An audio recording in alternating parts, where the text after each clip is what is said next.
il constitue le cadre le plus approprié pour lancer le début des activités du parquet pour l'année judiciaire. Permettez-moi de saluer la présence parmi nous de Monsieur le Premier Président de la Cour suprême, de Monsieur le Procureur général près la dite Cour, de Monsieur le Premier Président de la Cour d'appel de Dakar. Je salue également la présence de Mesdames les présidents de l'OFNAC et de la CENTIF, de Monsieur le bâtonnier de l'Ordre des avocats, de Monsieur le président de la Chambre des notaires et de Monsieur le président de l'Ordre des huissiers, ainsi que les représentants des autres ordres nationaux. Je remercie les partenaires techniques et financiers, nos partenaires au développement pour l'appui constant et diversifié à la construction perpétuelle de l'édifice justice.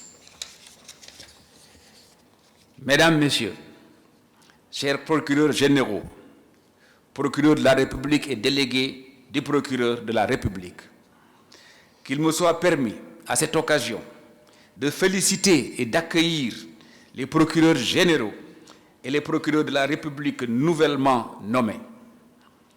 Naturellement, je vous encourage, vous autres procureurs généraux et procureurs de la République toujours en place. Je vous félicite pour la qualité de votre travail, vous renouvelle ma confiance et celle du chef de l'État et vous réitère tout notre soutien. Mesdames, Messieurs, le Sénégal étant sans nul doute à la croisée des chemins, le gouvernement ne ménagera aucun effort pour entamer et poursuivre les grands chantiers en changement, pour que notre pays continue de peser et de la plus belle des manières dans le concert des nations. C'est un moment important. Nous n'avons pas le droit de manquer ce rendez-vous. Le thème de cette rencontre d'aujourd'hui, les innovations majeures introduites par les dernières réformes des lois portant code pénal et code de procédure pénale, les exemples de bracelets électroniques et de l'Office national de recouvrement des avoirs criminels, s'inscrit dans la réalisation de l'objectif du développement durable, ODD 16, qui vise, je cite, à promouvoir l'événement de sociétés pacifiques et ouvertes aux fins de développement durable, assurer l'accès de tous à la justice et mettre en place à tous les niveaux des institutions efficaces, responsables et ouvertes. Je ferme la parenthèse. Plus spécifiquement, les ODD 16.4, 16.5 et 16.10 ont pour objectif, d'ici 2032, réduire nettement les flux financiers illicites et le trafic d'armes, renforcer les activités de récupération et restitution des biens volés et lutter contre toutes les formes de criminalité organisée. Réduire nettement la corruption et la pratique des pots de vin sous toutes ses formes. Garantir l'accès public à l'information et protéger les libertés fondamentales conformément à la législation nationale et aux accords internationaux.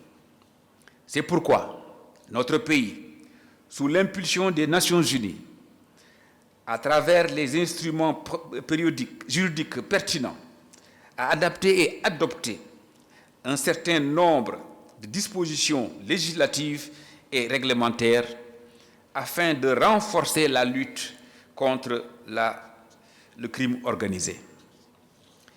L'incorporation des techniques spéciales d'enquête dans le Code de procédure pénale utilisables dans le cadre de la lutte contre la délinquance et la criminalité organisée. L'instauration d'un régime général, aussi bien de la responsabilité pénale des personnes morales que de la confiscation avec ses corollaires, les saisies spéciales. La définition et l'intégration dans le code pénal de l'infraction de piraterie maritime, de nouvelles infractions de financement du terrorisme et la création récente d'un organe national de gestion des biens saisis et confisqués dans le cadre d'une procédure pénale donnée et leur recouvrement. Sur le plan de la coopération judiciaire internationale, en plus de continuer à transmettre ou à exécuter des demandes dans le domaine de l'entraide pénale, l'extradition ou le transfèrement de personnes condamnées, le Sénégal a négocié avec plusieurs pays des accords bilatéraux dans ces domaines. Au titre de ces accords, nous pourrons citer ceux négociés avec la Mauritanie, le Congo, le Niger, et ceux renégociés avec le Mali, la France et la Guinée-Bissau. Ces accords bilatéraux viennent compléter le dispositif existant, à savoir les conventions des Nations Unies que notre pays a ratifiées, notamment la Convention contre la corruption, celle contre la criminalité transnationale organisée, celle contre le trafic de drogue et des substances psychotropes, celle contre le financement du terrorisme. Dans le contexte où le crime devient de plus en plus transnational, je vous exhorte à vous approprier ces instruments internationaux et ceux pris au niveau régional et sous-régional, en l'occurrence la Convention de l'Union africaine contre la corruption et les conventions de la CEDEAO en matière d'entraide et de lutte contre la corruption. Le recours à la coopération internationale ne peut que contribuer à faciliter la recherche d'indices ou d'éléments de preuve pour la matérialité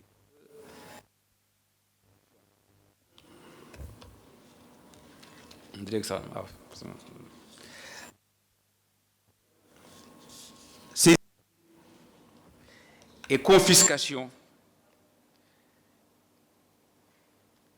des biens se trouvant à l'étranger.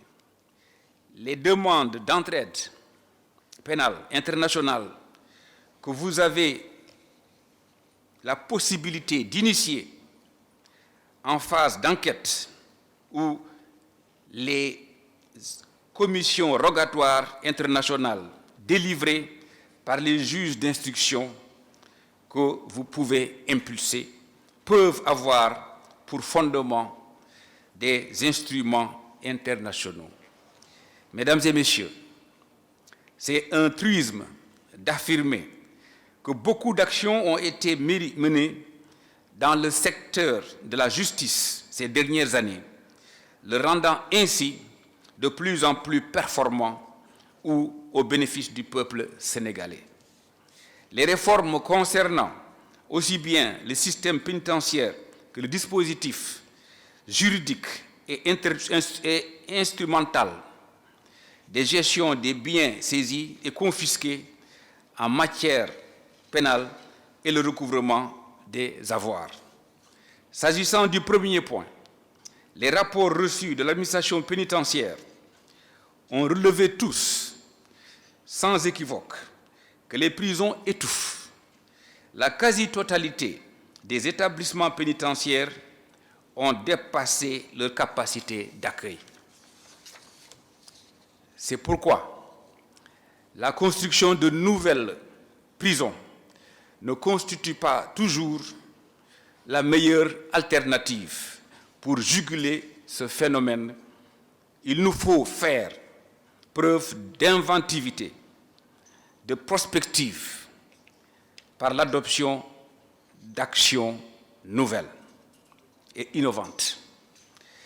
Dès ma nomination à la tête du département de la justice, j'ai engagé les services compétents à réfléchir pour voir dans quelle mesure il était possible d'intégrer le bracelet électronique dans notre ordonnancement juridique pour garantir la représentation en justice des personnes poursuivies pour certaines infractions, sans recourir forcément à l'incarcération ou à la privation de liberté. Cette question a toujours été au cœur de nos préoccupations. Mes services ont conduit ces réformes ayant abouti à l'intégration dans l'ordre juridique interne de la procédure de placement sous surveillance électronique. La mise en place du placement sous surveillance électronique, comme rappelé dans l'exposé des motifs du projet de la loi l'ayant introduit, a pour objectif de fixer une alternative à l'incarcération et faciliter ainsi la réinsertion sociale.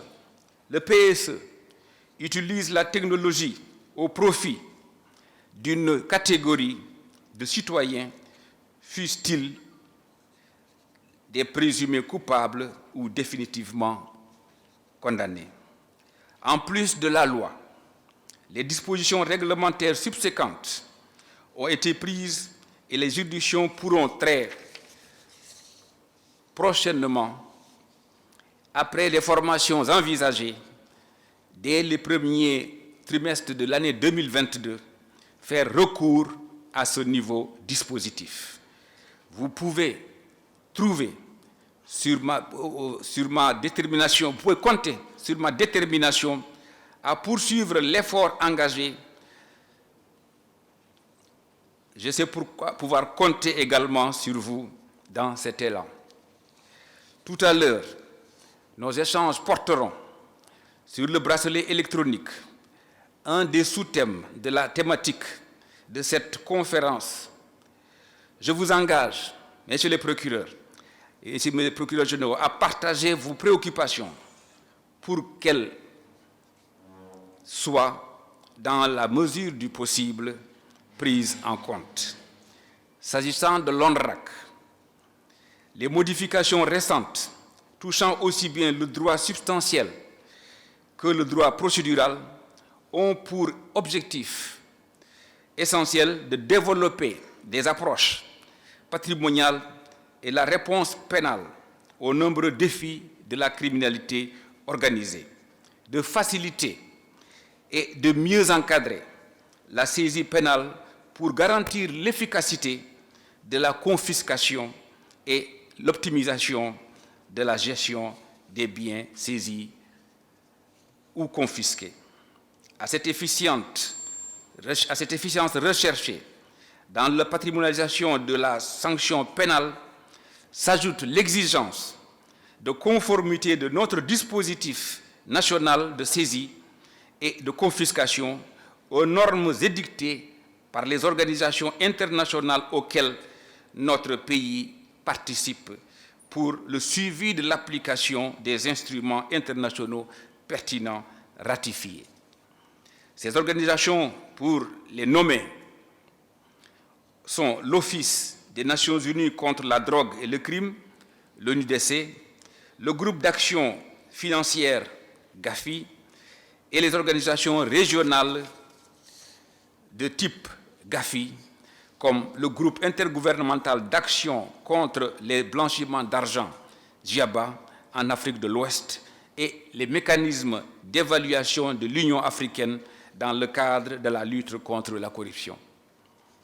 Établissement public à caractère administratif créé par la loi numéro 2021 du 21 juillet 2021, modifiant la loi numéro 65-61 du 23 juillet 1965, portant code de procédure pénale, l'Office national de recouvrement des avoirs criminels, ONRAC, est notamment chargé d'assurer la gestion centralisée des biens saisis et confisqués et le recouvrement d'avoirs. L'organe, dans ses missions, peut procéder à la vente avant ou après jugement de ces biens saisis et ou confisqués, ainsi que l'effectuation de produits de cette vente ou de certains biens aux services en charge de la lutte contre le crime organisé. Il a pour rôle également d'assister les juridictions dans le cadre de l'action publique liée à la confiscation, mais également de faciliter l'exécution des décisions de justice en portant confiscation. Mesdames et messieurs, en faisant le choix cette année d'échanger sur certaines innovations introduites dans le Code pénal et le Code de procédure pénale, l'objectif fixé est clair. Il s'agit de procéder à la vulgarisation des deux nouveaux mécanismes, en l'occurrence le bracelet électronique et l'ONRAC, qui font partie désormais du paysage judiciaire sénégalais. Ces nouveaux dispositifs, une fois mis en œuvre, je n'en doute point, permettront d'une part d'éviter ou d'amenuiser l'effet désocialisant de l'incarcération et d'assurer d'autre part la valorisation des biens saisis ou confisqués ainsi que l'effectivité de la sanction pénale et notamment la peine complémentaire de confiscation. En vos qualités d'autorité de poursuite, acteur clé du dispositif judiciaire, je vous exhorte à vous approprier ces outils qui contribueront assurément à assurer l'efficacité des activités des parquets et par-delà du secteur public de la justice. Mesdames, Messieurs, la Conférence nationale des chefs de parquet doit être une occasion pour promouvoir la coopération et les échanges entre autorités de poursuite, ainsi que le partage de nos intérêts communs. C'est également le lieu de rappeler une requête portant sur l'unification des pratiques des parquets dans les domaines qui vous sont communs. Enfin, la conférence devrait, à travers une démarche constructive, se prononcer sur des projets législatifs ou des lois déjà adoptées et mises en œuvre lorsque, dans votre pratique quotidienne, des difficultés sont relevées. Le format de la conférence pourrait être revu en vue de renforcer davantage et régulièrement la communication entre autorités de poursuite.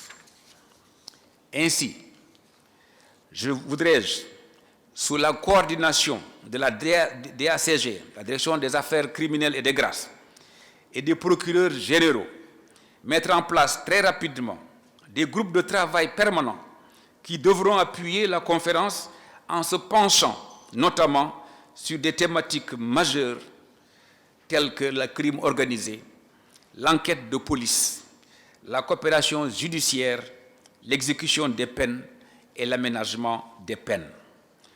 Vos contributions sont attendues dans ce sens. Cela facilitera assurément des rencontres périodiques et dynamiques, mais aussi une meilleure prise en compte des questions qui vous interpellent dans l'exercice de vos missions respectives. Une plateforme de collecte et d'échange de bonnes pratiques pourra être mise en place. La législation pertinente dont vous avez besoin, ainsi que toute la documentation relative aux thématiques majeures utiles, pour ne citer que ces aspects, la nourriront. Il ne me reste qu'à souhaiter que cette conférence, annuel 2021 atteignent les objectifs fixés et permettent déjà de jeter les bases d'une appropriation des nouveaux mécanismes que vos conférenciers de ce jour auront plaisir à vous présenter. C'est sur cette note d'espoir que je déclare ouverte la conférence nationale des chefs de parquet et en vous remerciant de votre attention. Je ne quitterai pas le pupitre sans féliciter votre collègue, le procureur général Mandiaye Niang, procureur général à Saint-Louis, qui a encore une fois fait l'honneur du Sénégal en se retrouvant au poste prestigieux de procureur adjoint au niveau de la CPI. Nous lui souhaitons bonne chance et prions pour que, effectivement, que ici comme là-bas, il continue à agir comme il l'a toujours fait, avec dignité et avec responsabilité. Je vous remercie. Je voudrais, à l'entame de mon propos, saluer le garde des Sceaux et l'ensemble de ses collaborateurs du ministère de la Justice, à savoir Madame le secrétaire général, Monsieur le directeur de cabinet, les directeurs centraux ainsi que les conseils techniques. Je voudrais saluer également l'ensemble des autorités judiciaires présents, à commencer par le premier président de la Cour suprême et le procureur général de la Cour suprême, saluer l'ensemble des premiers présidents et procureurs généraux de la Cour suprême, les procureurs de la République et délégués du procureur. Je voudrais également saluer les représentants des autres professeurs ainsi que les représentants des institutions qui assistent à cette rencontre. Alors, le programme de modernisation des infrastructures du ministère de la Justice que j'ai l'honneur de présenter ce matin a été conçu dans un contexte que tout le monde connaît déjà, qui est caractérisé par la vétusté, l'insuffisance et le caractère inadapté des locaux de la justice. Un constat qui s'est retrouvé dans le document qui porte les orientations du ministère de la Justice pour les années à venir, à savoir la lettre de politique sectorielle du secteur de la justice. Et ce document-là prend en charge cette question des infrastructures à travers l'objectif spécifique numéro 1 du programme justice judiciaire. Cet objectif spécifique qui se fixe pour tâche, pour but, de disposer de juridictions accessibles, fonctionnelles et adaptées à leurs besoins. C'est dans le cadre de la prise en charge de cet objectif que le garde des Sceaux a soumis l'année dernière au président de la République un programme complet d'infrastructures, de construction d'infrastructures qui a été approuvé par le président de la République. Et ce programme constitue un effort exceptionnel puisqu'il porte sur un budget de 250 milliards payable en 10 ans, en part des traites de 10 ans. En l'occurrence, une première traite de 25 milliards a déjà été versée en 2020 par l'État du Sénégal, en 2021, avant même le démarrage des travaux, ce qui atteste de la détermination de l'État du Sénégal à exécuter ce programme-là. La deuxième tranche de versement a été déjà budgétisée sur le budget du ministère de la Justice en 2022 également. Ce programme consistera à construire 69 infrastructures sur une durée de 6 ans. Et la date de démarrage qui est prévue pour novembre 2021 est déjà effective puisque l'entreprise préposée aux travaux a déjà commencé à faire les études géotechniques, les études de sol, les études environnementales, etc. Le déroulement des travaux sera phasé, sera exécuté par lot. Un premier lot d'infrastructures considérées comme prioritaires sera exécuté sur la plage temporaire des années 2021-2023.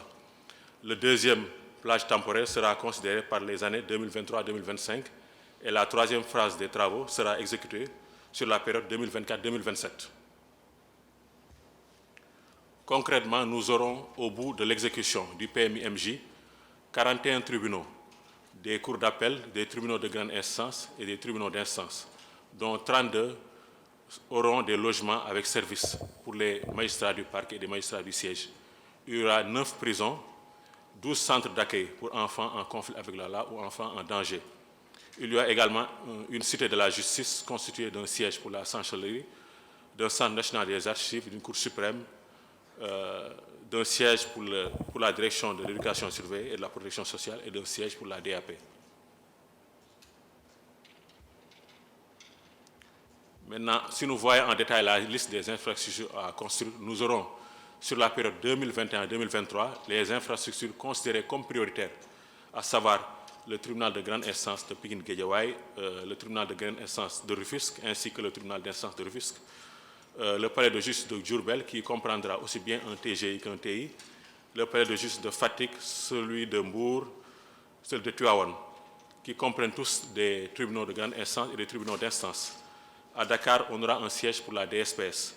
À Sébikotane, le camp pénal de Sébikotane sera construit et des maisons d'arrêt à Fatick et à Matam seront également construites sur la première période, 2021-2023. Alors, en ce qui concerne les infrastructures du lot 2, on aura un complexe éducatif de protection judiciaire et sociale, incluant un centre d'accueil immédiat, un centre de premier accueil, un centre polyvalent. La direction de l'administration pénitentiaire également se verra construire un siège à Dakar, mais aussi bénéficiera d'une maison d'arrêt et de correction à Louga, Linguère.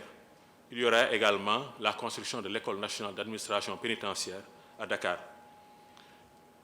En ce qui concerne les juridictions, on aura le palais de justice de Mbacké, composé d'un tribunal de grande instance et d'un tribunal d'instance, et les tribunaux d'instance de Dagana, Podor, Kanel, Ranérou-Ferlo, Kébémer et Linguère. Toujours sur le lot 3, nous aurons un siège pour la chancellerie, qui fera partie de la Cité de la Justice, un siège pour la Cour suprême, le Centre national d'archives judiciaires et un siège pour le Conseil constitutionnel. La DSPS également bénéficiera d'un centre éducatif de protection judiciaire et sociale, incluant un centre d'accueil immédiat, un centre de premier accueil, un centre polyvalent.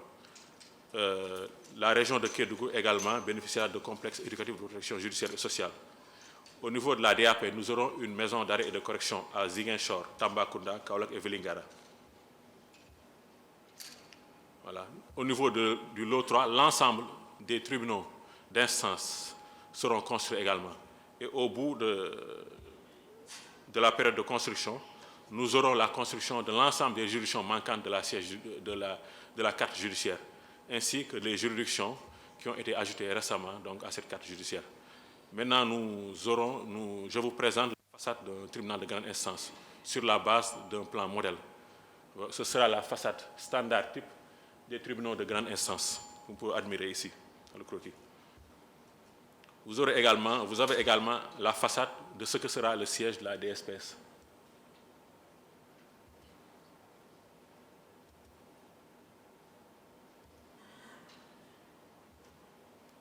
Enfin, nous avons les plans modèles des maisons et de correction. Sur ces questions-là, le directeur de l'administration pénitentiaire reviendra peut-être sur les détails techniques avec la superficie, le nombre de pièces, la situation des réfectoires, etc.